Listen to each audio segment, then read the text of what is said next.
I was most excited for. We forgot about it. Hang on, we're just stopping everything. Did they finally fix the main problem that I have with the Cobra BATs with the Iron Grenadier version? Let's find out. Couple things to start with. One, the Iron Grenadier subteam for Cobra is quickly becoming one of my favorites in the entire GI Joe Classified line. Two, the Cobra BAT is possibly one of the coolest figures in not only GI Joe, but GI Joe Classified as well too. I love the new head sculpt for the Bat, starting with the Arctic BAT that happened a while ago. So the Iron Grenadier version here is really exciting to dive into because it's got the gold, and I think it fixes the main problem that I have with the Bat, is that the chest plate that fits over like the robot guts, I think it's clear. I think it's clear for this version, which is something that I fixed personally on my other bats just by buying a 3D printed resin chest plate replacement. Because when we think about the original bat from GI Joe Real American Hero, the lenticular sticker that was on the bat was like everything to me.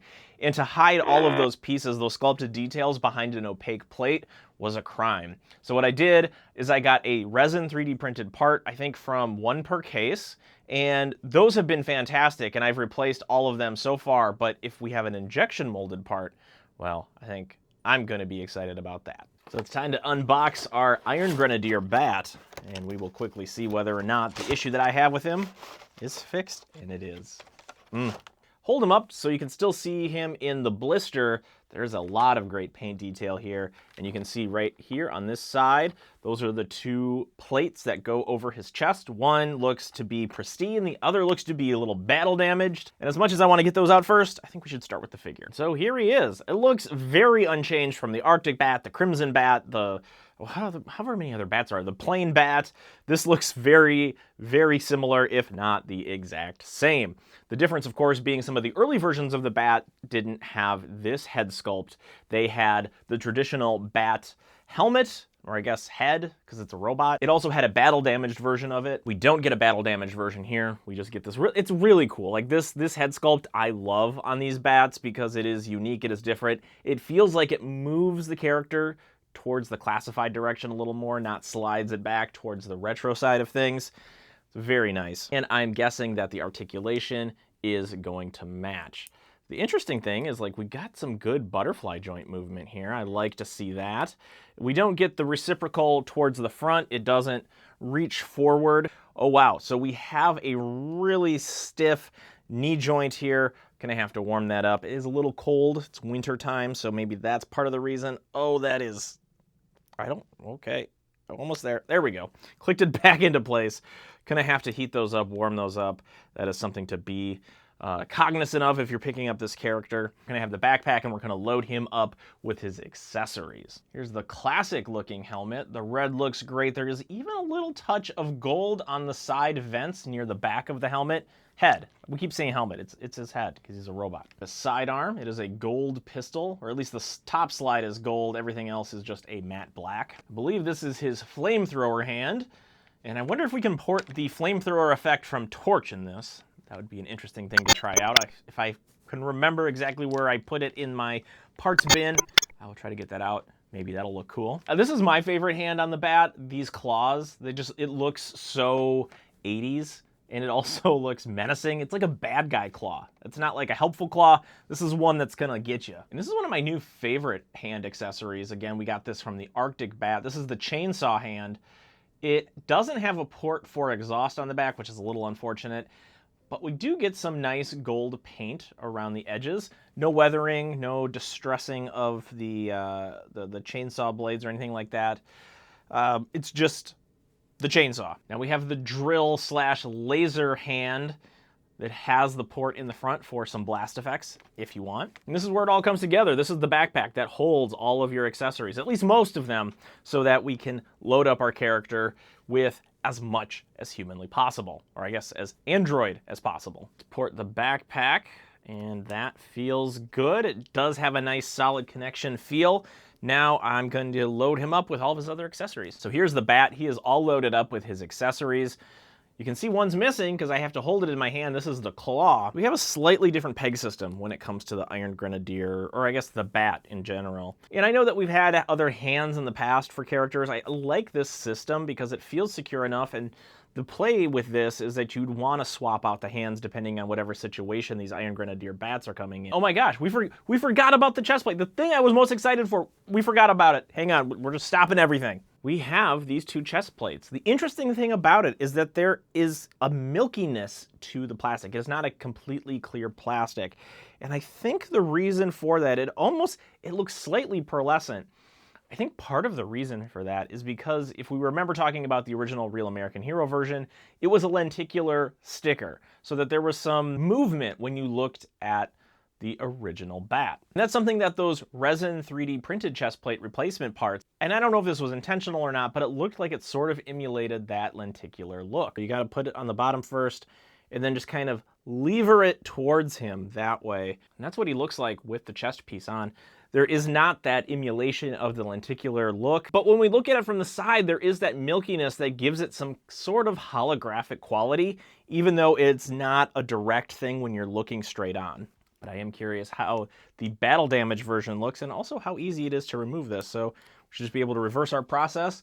There we go. Gonna grab the battle damaged version. Now this looks pretty cool. It gives you a sense of like advanced materials. So there is a dent in it, there is a crack in it, and that's not something that you would normally associate with a plastic. So even though it is plastic, and we know this is a toy, that milkiness to the clear plastic as well as some of the denting, the very unnatural look for like what a plastic would do, you get a better sense of like there's some depth here, that there is some moments of storytelling with this character. It's going to be hard to determine whether or not I want the battle damaged version or the clean version, but the one thing that is certain is that a bat has to have that chest plate covering that very vital technology. I don't know what it actually does, but it looks important. This is a good looking bat, and I'm popping on the classic head right now. I don't know if that's seated exactly properly. It seems like it's okay.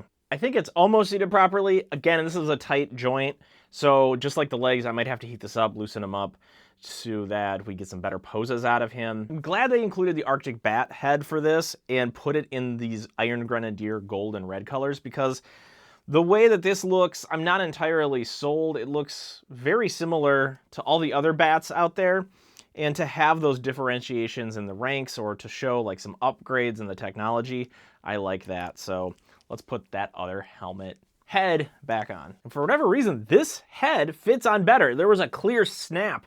So I'm wondering if this is kind of now the default bat head, which I'm going to be completely okay with because I really like that very like 2001 HAL look. Like that red eye, very menacing, fits well with Cobra. So I think what we need to do now, I'm gonna get a little better look at him and then I'll give you some of the things that I like, some of the things that I don't like, my overall thoughts in terms of how this fits into the Iron Grenadier sub-team, and along with the other bats.